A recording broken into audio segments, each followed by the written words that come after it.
वैसे तो दुनिया भर में पानी के हवाले से मसाइल मौजूद हैं, लेकिन पाकिस्तान दुनिया के इन ममालिक में शामिल है जहां सूरत हाल ज्यादा संगीन है।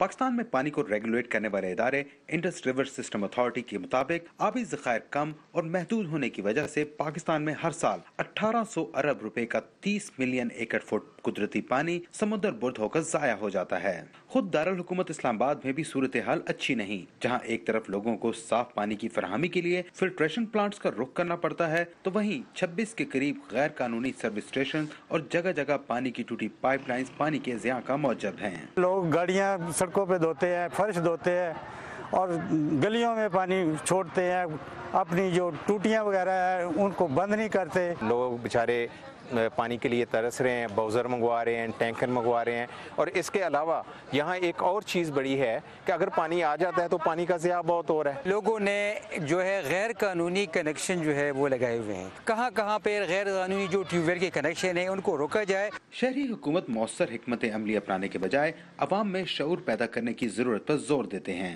पानी जो है ये बड़ी नेमत खुदाबंदी है और बड़ा एक्सपेंसिव है। ये बड़ी सफाई के बाद इसमें बड़ा एक्सपेंसिव कमोडिटी है कि बड़े नीचे से हम लेके आते हैं, तो इसको एहतियात से इस्तेमाल करें। जो पानी पीने वाला पोर्टेबल वाटर है उससे अपनी गाड़ी भी धोते हैं, उसमें लांस में भी हम लगाते हैं और वो सारा ज़िया है पानी का। आलमी मियार के मुताबिक किसी भी मुल्क को अपने कुदरती पानी का 40% हिस्सा जखीरा करना चाहिए, लेकिन पाकिस्तान में यह सलाहियत 10% से भी कम है। इरसा के मुताबिक पानी की सूरत हाल पर काबू पाने के लिए नए आबी ज़खायर की तामीर नागज़ीर हो चुकी है। अली राना, उर्दू VOA, इस्लामाबाद।